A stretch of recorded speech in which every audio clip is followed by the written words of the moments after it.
Dans cette vidéo, nous allons nous intéresser à la puissance du Soleil et ici introduire la notion de puissance surfacique.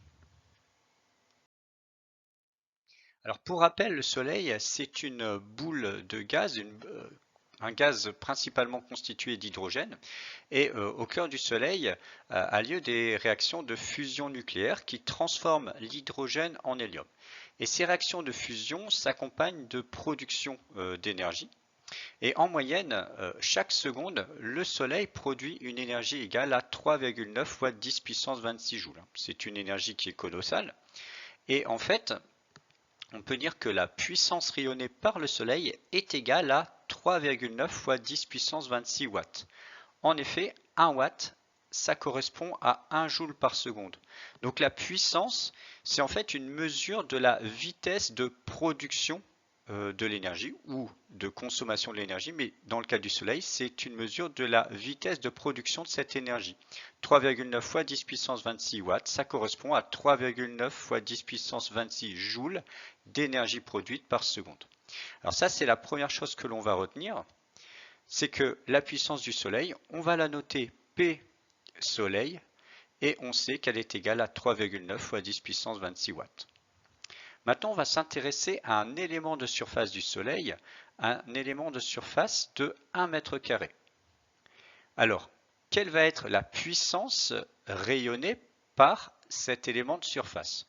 Cette puissance, c'est en fait la puissance par mètre carré de la surface solaire, et on appelle ça également la puissance surfacique du Soleil. On va la noter PS Soleil. Pour calculer cette puissance, on va diviser la puissance du Soleil par sa surface, par le nombre de mètres carrés présents sur sa surface. Et le nombre de mètres carrés sur sa surface, c'est tout simplement la surface du Soleil en mètres carrés.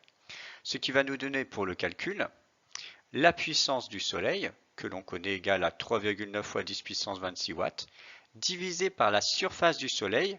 Eh bien, il faut se rappeler ici que la surface d'une sphère, c'est 4 pierres carrées, R étant évidemment le rayon du Soleil, qui vaut 6,96 fois 10 puissance 5 km.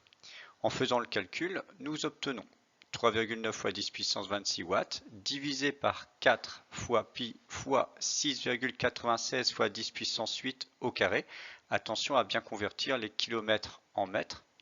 Et cela nous donne une puissance surfacique égale à 6,4 fois 10 puissance 7 watts par mètre carré. Oui, étant donné que la puissance ici est en watts et la surface en mètres carrés, ça nous donne bien une puissance en watts par mètre carré. Donc c'est la deuxième chose qu'on va retenir ici. La puissance surfacique du Soleil, on va la noter PS Soleil, puissance surfacique du Soleil. Elle est égale à 6,4 fois 10 puissance 7 watts par mètre carré. Et en fait, elle correspond à la puissance rayonnée par un élément de surface égal à 1 mètre carré du Soleil.